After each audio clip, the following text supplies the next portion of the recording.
कार्तिक सोमनाथ कळमकर, राहणार ममदापूर. मी इथंच नगरमध्ये कामाला होतो. कामावरून घरी जात त्यांनी माझं गाडीवरून पडलो, गाडी आडवी गेल्यामुळं.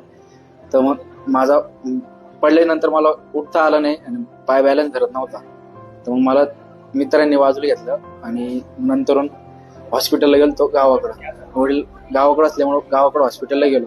तर तिथं मग नंतर मामाचा कॉल आला, ती ट्रीटमेंट केली थोडीफार. आणि त्याच्यानंतर मामाचा फोन आला, वडिलांचं मामाचं बोलणं झालं. तर मामा म्हणे की भालराव डॉक्टरकडे या म्हणे नगरला. ती भेट झाल्यानंतर सरांनी मला सांगितलं गुडघ्याची वाटी गादी चिरेले आणि लिगामेंट फाटेले म्हणे. त्याच्यानंतर त्यांनी मला ऍडमिट व्हायला लावले.